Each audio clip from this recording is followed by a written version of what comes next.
Can you say why America is the greatest country in the world? It's not the greatest country in the world.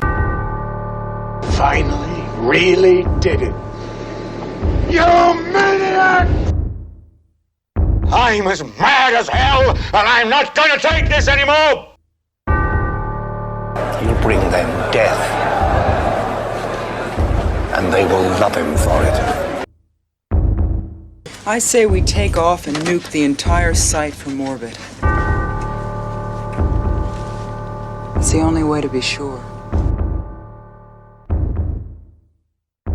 Hello, friends and enemies, and welcome to another episode of Recovery from Politics Podcast. My name is Kyle Frame, and today is Saturday, February 28th, 2026. It has been a long time.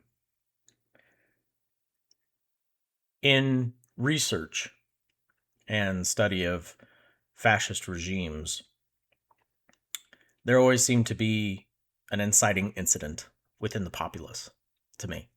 You know, there was always a wonder, how did people do this? And you could usually point to some kind of desperation within them, that they were a broken people. You know, you have Italy, you have Germany. After World War I, both of them completely decimated. Just destroyed from the war. Just a broken people. And then Germany, even more on top of that, was broken economically by these sanctions and everything else. So you could see, or at least my brain, you know, I found a bridge to cross. I was like, okay, I could see how a people in that dire of desperation could, okay, I'm going to give this Hitler guy a try. I'm going to let Mussolini go. You know, they make me feel better.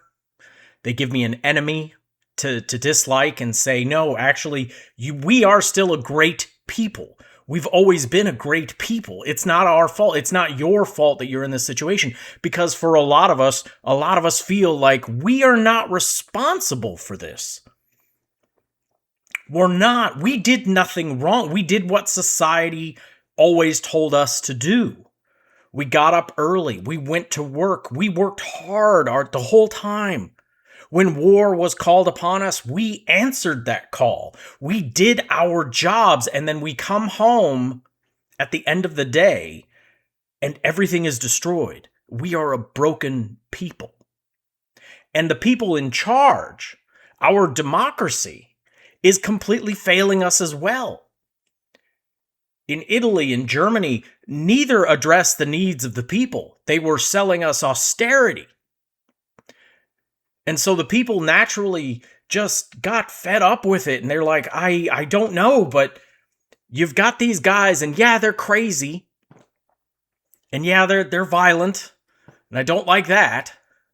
But maybe, you know what? I mean, normal democracy's not working for me.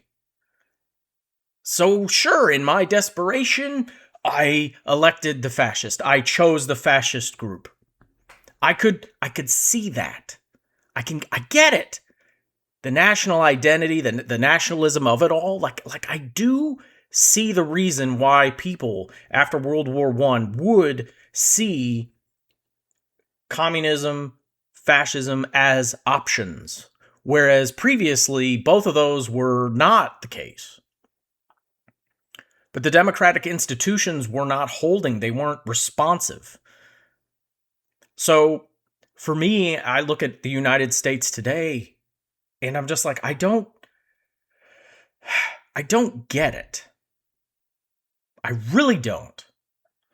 It is difficult for me to see it, because we are not a broken people. We are a decadent people.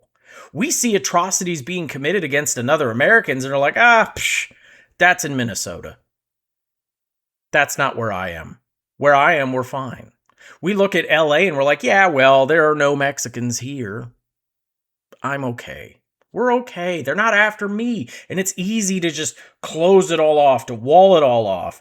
I mean, in order for us to have such a large group of people who just, I don't talk politics, or, I don't follow the news, is because, yeah, it's not happening to them. There is a bubble around a bubble for them. Like, they're so safe. It's so easy to not open your phone and look at that. We fall down our rabbit holes being whatever it is. I know a bunch of guys at work who video games, man, that's what they do. I have no idea their political affiliations. I can guess, but we don't talk about that. And it's not because I don't want to. I'm always game to talk about it. But I think they sense what side of the aisle I'm on. I sense what side they're on, and they're just like, yeah, no, work, it's not important. Politics not at work, whether politics is at work for real or not. But I mean, just think of how decadent a society has to be to where we're not going to care until things actually hit home. And right now, they're not hitting home. They're about to, because this morning, as I woke up, I found out we were at war with Iran. And that strikes me as something that's not going to affect many people until it's realized that in order to go to war with Iran, you need to strike down and bottle up the Straits of Hormuz, which is where the vast majority of all that cheap oil in the world is traded from and through. You can't allow that to remain open if you're at war with Iran. So Monday morning is going to be very interesting for me. I'm curious to see how the stock market is going to react. I'm curious to see how the gas prices are going to react. Because as we saw last time, gas prices decided to shoot up, everything shoots up along with it. You know, if you thought the tariffs were bad for inflation, buckle up. But that's how decadent we are as a society. We won't care that people are dying, that war is being waged on our behalf until it affects us personally. And that just strikes me as so strange considering the road we're on to full-on fascism. We don't feel it yet. We don't know it yet. I mean, if you didn't follow the news and you're lucky enough to live somewhere where there aren't ICE agents driving around constantly, you could not even know who the president is. Barely. You could occasionally see him at a football game getting booed or Saturday Night Live making fun of him. But generally, no one talks about or mentions who the president is. You could turn on almost any television show you want, and it won't be mentioned. So you can create a bubble for yourself to not notice. And because of you may be lucky in living in a neighborhood or a community where it just doesn't affect you at all. The only thing that would affect you is, yeah, my prices went up at the grocery store, but you might be lucky and say, I'm getting by, it's fine. You might not know. And it speaks a lot to this weird thing because, again, previous fascism regimes, previous authoritarian, totalitarian regimes, like they thrive on unstable situations, toxic situations, the people broken. The economy is usually a huge factor in how these guys get power. Is like people are getting crushed, and I don't mean by unemployment at just a little bit above normal. I mean like 25%, 30%, 50% unemployment. Like that's when people usually turn to the extremes, communism or fascism. And then you just have to roll the dice that the person you're empowering is not actually a totalitarian, authoritarian themselves. Right? You kind of just have to hope that that's not going to happen to you. And I just don't get it. So we're at war with Iran, and for no discernible reason, because over 6 months ago, the president of the United States said that he struck Iran's nuclear facilities and completely obliterated them. Yet today, he announced that this war is strictly because, they're very close to having a nuclear weapon. Now,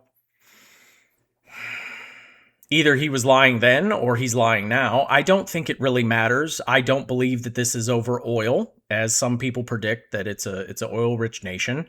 I don't believe that this is over nuclear weapons. I believe that this is strictly a legacy call. There are two men running this war, Benjamin Netanyahu of Israel and Donald Trump of America. Netanyahu has recently been diagnosed with blood cancer. He's probably going to die fairly soon. And Donald Trump has been strangely talking about his own legacy. He's been putting his name on everything, which I know is par for the course for him, but he's really being aggressive about it. He wants his name on everything. He wants awards. He wants everything. And yeah, he's always wanted that, but he seems to be really pedal to the metal on it now. And I think the reason is he wants his name in history. The whole Greenland push, even Canada being the 51st state, all those things is like, why would he want those? You know, I mean, yeah, I get it. I kind of get it. Like, you could make an argument national security at some level, but you can extend national security to the entire planet if you wanted. The real reason he wants it is that legacy.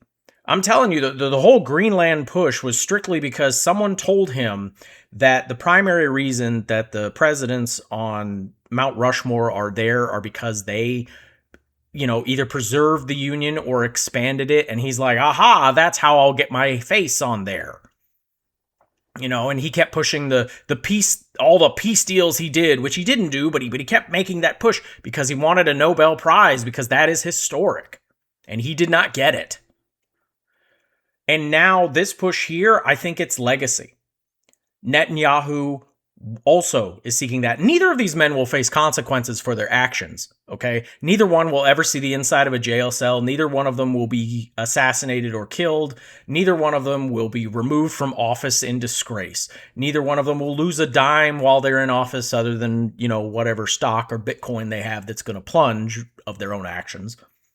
Netanyahu knows his only, you know, claim to fame right now is, damn it, I defended Israel. I protected Israel. Israel will stand and be safe because of me. And the only threat left in the Middle East to Israel is Iran.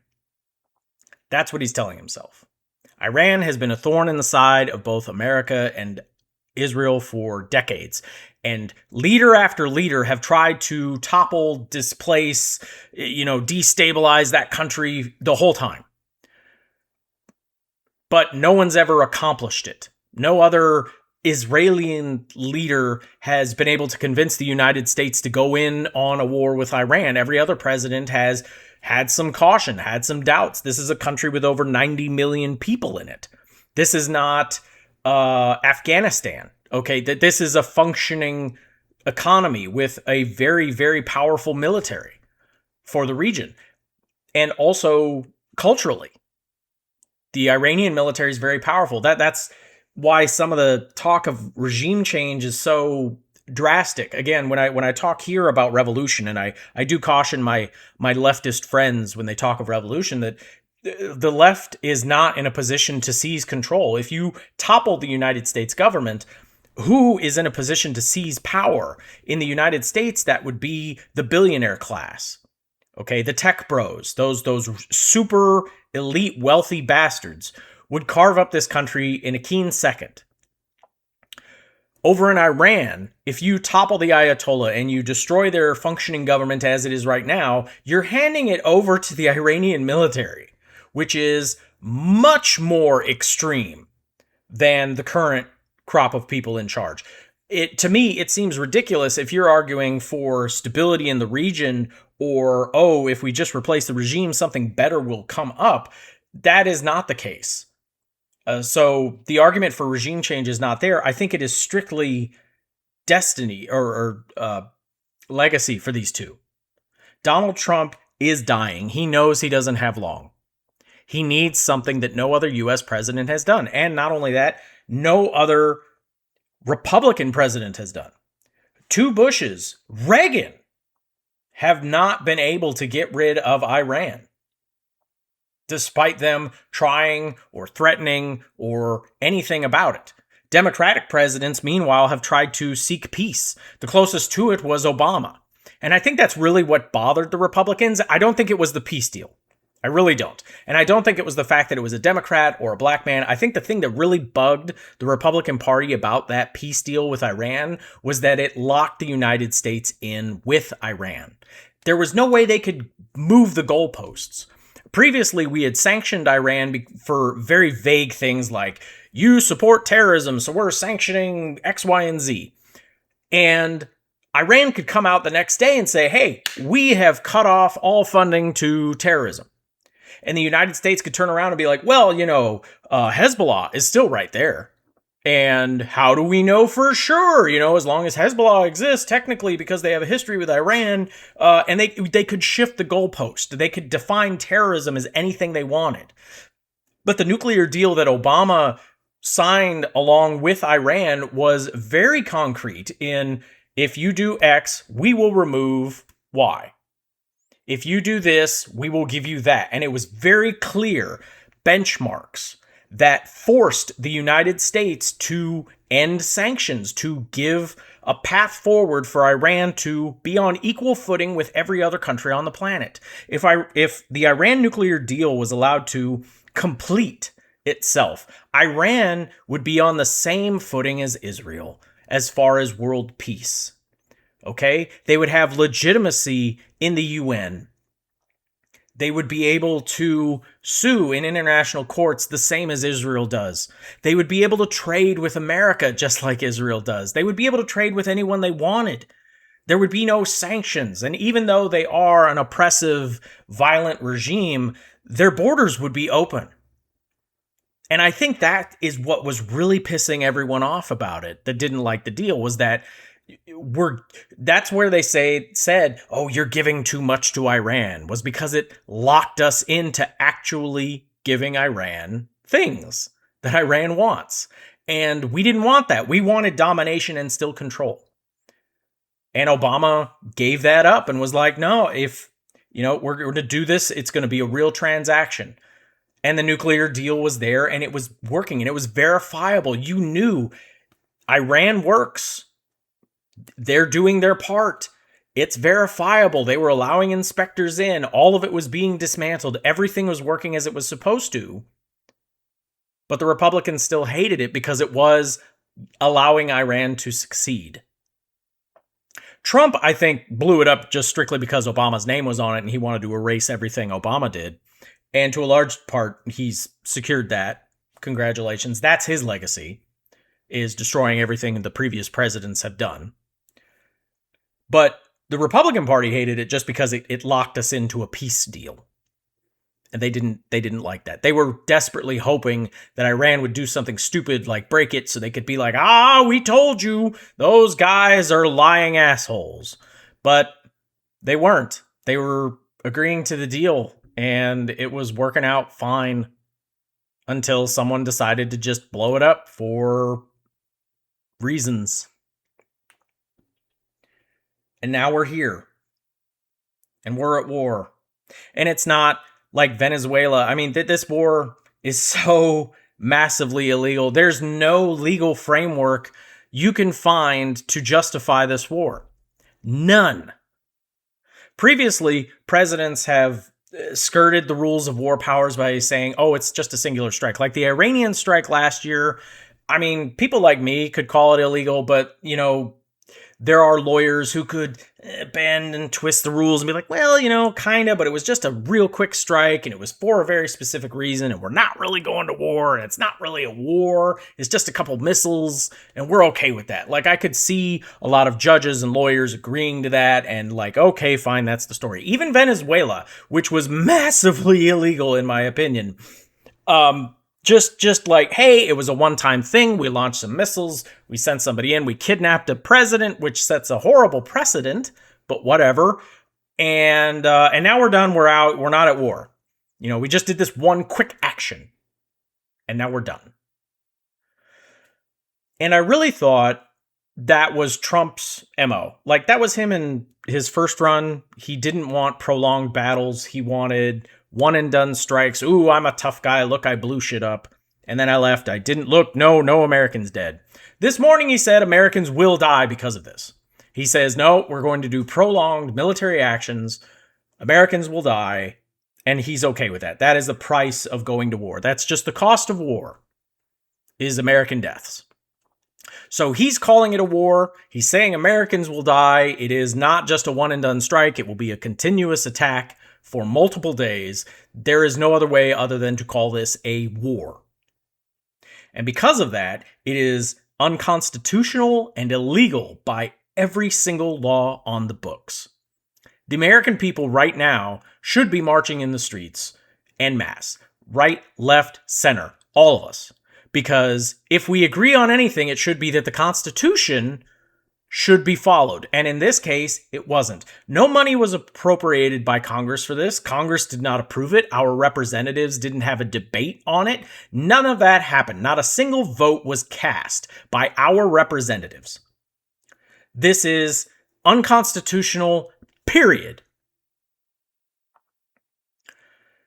And it should be treated as so. The only reaction in a sane world to a president unilaterally deciding we're going to war now without being attacked is a complete and total unanimous impeachment by the House and conviction by the Senate. There should not be one person who votes innocent on this. This is completely and totally gone. However, our politics are so broken, we are so tribal, that there will be people who, with a straight face, last year were telling everyone, oh no, I voted for Trump because he was the peace candidate. Kamala Harris was the hawk. She wanted to start wars. And yet today would tell you, no, it's okay. You got to show them toughness. I like tough leaders who are decisive and have action. Congratulations, everyone. You got what you wanted. Complete stupidity. Because this is not going to go well. And I mean, it's so dumb. President Trump is actually calling for the people of Iran to stand up and take back their country. And you know what? They might have. The majority of the country might have actually done something with just a few careful diplomatic nudges from the United States and a few other countries if they really wanted that. If all you wanted was regime change and you didn't want war, there were ways to do it. We have been trying to do it forever, but that is slow and it's messy and it sometimes doesn't work. In fact, most of the time it just doesn't work. But here's something that usually does. When you are attacked, a lot of politics goes out the window because right now Iranians being bombed really don't give a shit that the Ayatollahs did this to them. What they care about is the fact that the Americans and the Israelis are the ones bombing them. So who's your enemy in that moment? Here in the United States, there's this talk among a lot of politicos, and we'll say, well, I really don't care about the Republican Party. The problem is Trump. Trump is your house is on fire. The Republican Party is a cancer. You have cancer, but your house is on fire. Which are you going to fight first? Well, I got to take care of the fire first if I have a chance of beating this cancer. So yes, Trump is the enemy. We'll deal with the Republican Party fucking later. But right now we got to deal with Trump because good God. Okay, imagine you're an Iranian right now. You're being bombed and you're like, holy fuck. Okay, yes, the Ayatollahs are pieces of shit. They're cancer right now. The fire is the literal raining of hell being brought down on me by outside forces. I'll deal with the Ayatollahs later, but right now, my main problem is that the Americans and the Israelis are attacking me and trying to kill me. What was my great sin? Because for 99% of a population, the great sin that they are being rained hell and fire upon for is just being born there. That's it. Iranian people, American people, we do not choose where we are born, what families we are born to. If we were, a lot of us would have chosen very differently. My last name probably would not be Frame. I would have picked something like Rockefeller or some other wealthy please give me the easy rich life. Let me be raised with a silver spoon. I'll be fine. But we didn't get to pick that. We didn't get to decide where to live, what religion to go into. Remember, religion is primarily decided by birth, not by you choosing it. At no point was there a wizard's hat that came on and said, "Ah, yes, you are Jewish. And you will be Catholic because that fits your personality, that fits your mindset, that fits how you work." No, you were probably born into a family that was Jewish or Catholic or evangelical or anything else. Most of us stay where we are born collectively. That's just who we are as a species. If Iranians could leave because they were under harsh conditions, they would have. I know Americans who would love to move to any other country in the world. We can't. Financially, economically, diplomatically, politically, we can't. We're locked in where we are. I currently live in Alabama. I do not like it here, but I live here. And if I had to, I would stay here because I don't have the means. I don't have a job opportunity somewhere else that can pay my bills and move my family. Like, I'm stuck here. A lot of us have shitty deals we're attached to. We got a mortgage when unfortunately the rates were high and we're in tons of debt, and we just don't have the financial means to sell and move somewhere else. We don't have it. Right now, I have stable employment that pays very well. That may not be the case in the future, but right now that's where I am. And I have a mortgage, and I have a family, and to just uproot everything over my current political situation is not worth it. Like I said, decadent society. I'm guilty of it too. I can't just pick up and leave. And yeah, it's Alabama, but I look the part. I'm a white guy. I have a beard. I don't drive a truck though, so that is a little weird. I'm one of the only people in this state that just drives a regular car. That's what separates me from everyone else around here. I drive a car. So I know the Gestapo's not going to knock down my door first. I know ICE isn't coming. I'm safe here. My kids are safe here. Do I have to defend against brainwashing and bullshit like singing the national anthem every day at the beginning of class? Because apparently that's going through Alabama schools. Yes, I have to fight constantly the propaganda my kids bring home with them. I have to remind them constantly, this is not who this family is. This is not who I want you to be. And honestly, I desperately don't want you to go to the MAGA side, because if you do, I am one of those people. I will cut ties. I will. If you choose fascism, you're not my blood anymore. You're gone to me. Maybe one day when you realize you were wrong and you want to make amends, because the 12-step program finally tells you, yeah, you know, the reason you're that way is because you decided to pick the side that wanted to destroy the world, and oops. Yeah, sure, we'll talk then. But as long as you wear the red hat, go fuck yourself. And luckily, my kids are too young for this conversation, so we're good there. One of them seems to have a good head on his shoulders. He's got a friend who is aligned with me as well, so it's working out there. The other one, he's into sports a lot. This conversation doesn't come up. He doesn't know anything. That's fine. I'm not going to push it on him. But again, decadent society. I have the option to stay. It's easier for me to stay, to live through this place I don't like, in a situation that, but I have a job. I have stable employment that pays well. Not many people can say that. And I'll keep it for as long as I can, because currently the company I work for has promised they don't do layoffs. They've never done layoffs in their entire history. 2008, COVID, nope. They kept everyone on the books, paid everyone the whole time. Okay, I'll hold you to it. You said you're going to do that. I'll ride it till it's gone, because my big problem has been that.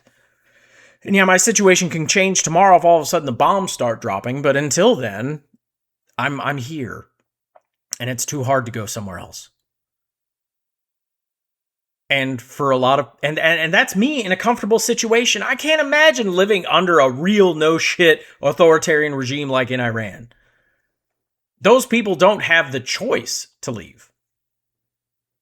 Unless you have some political connections and a shit ton of money, you're not leaving Iran for the nice open shores of Florida. And even if you are, would you come to the United States these days? Of course not. You also couldn't go to the UK, which is also going through its own shit right now. There are few places you can go. We are entitled. We are Americans. We can go to a lot of places and very little will change. There's such a, you have to imagine, there is such an advantage to being of the Western world right now. If you are an American, where could you go? If you had to pack up and leave tomorrow, where would you be not allowed? How about that? Where would you be absolutely rejected in this world? You could go almost anywhere. You could go to Canada, Australia, not have to change your language at all. You could go to Europe. You could go to England, Scotland, Ireland, Belize. Belize is high on my list. Their government language is English. Beachfront property, very cheap. You could go there. The point is, we have the ability to move freely around this world. That is the massive upside of being an American and has been since the end of World War II. That is the world order that is currently being trashed right now. We are fortunate. I don't know why we've decided to choose to align ourselves with the authoritarian Trump, but we have. Instead of a broken society broken by the economy or a war, we seem to be broken by a long string of petty grievances that for some reason nobody wants to think critically about, and everyone just wants to stack one on top of the other until it's like, you know what? Sure, let's go with the authoritarian. And I'm just not there. I really am. I voted for Trump in 2016, but not as a, oh yeah, let's go with the authoritarian. It was more a fuck Hillary Clinton. And again, I was living currently in a blue state, a solid blue state. I understand our government. I understand how it chooses its presidents through this stupid, ridiculous electoral college. So I knew theoretically my vote didn't fucking count at all. I voted Democrat, the rest down ballot, but yeah, President Trump. And the only reason I did was my single lone middle finger going to the DNC. I did not like their choice for candidate. I did not care for it at all. And I thought, like many people, the polls, Hillary's going to win this one running away. But I didn't want her to have a mandate. I didn't want her to even be able to aha, I did it. No, fuck her. No. But I was wrong, and my vote didn't count because Washington went blue. Didn't matter how Kyle Frame voted that day. And really, I've never voted in a swing state. So my vote has never counted anywhere I've lived. That is insane to me. That pisses me off more than anything else. But we are at war with Iran. And life where I am looks very normal. I took my kids to an extracurricular event this morning, and no one was even talking about it. Everyone was talking about the event. And the event went off without a hitch. No problem. And it just made me very sad for our democracy, while we still have one. No one voted for this. There was no debate. One man decided to take this country to war. For legacy. That's all it is. Legacy. That's it. He wants his name on something. No one else has toppled the regime of Iran but me. He wants that in the history books. Donald Trump, the only president to topple Iran. And he's hoping, I bet, that is also going to be the case with Cuba. And Venezuela, he's already got that. Look at that. I took in Maduro. Nobody else could do that. Theoretically, any president could have done that. They just didn't see the point. They also believed in laws and norms. And they knew, in reality, you're not going to change anything in Venezuela or Cuba or Iran if the people don't want change. Maduro's gone. His vice president took over. Ooh, big shock. The administration is still technically in charge. If Trump dies tomorrow, or were assassinated tomorrow, or were kidnapped tomorrow, oh no, Vance is president. Marco Rubio is still Secretary of State. RFK Jr. is still gutting the HHS. Dr. Oz is still making decisions for our healthcare. Pam Bondi is still going to be the worst attorney general in the world. Did you really change anything? No. And that's what's going to happen here. Nothing's going to change. This is all for Netanyahu and Trump to have their names in the history books, to have something to cling to have something read in their obituaries, to have something said about them at their funerals. They just want someone to say they did something no one else has ever done. When in reality, every president we've ever had could have done this. They chose not to, because they had restraint, and they knew that it wasn't their legacy they were really spreading. It was America's. Keep that in mind. This isn't Trump's legacy. This is going to be the United States. At the end of the day, the history books won't say Donald Trump did it. No. Donald Trump, President of the United States of America, sent the most powerful military in the world that has ever been known to topple the Iranian regime. Any other name but Donald Trump that has ever been president of these United States could have done the exact same thing at any given time. The difference was either the party and Congress weren't completely fucking broken, or they had the self-restraint to realize that is not how the world works, and they wanted to protect the name of the United States rather than themselves. Thank you very much for listening to this special edition. I know it's been a long time. Hopefully we'll see each other again soon.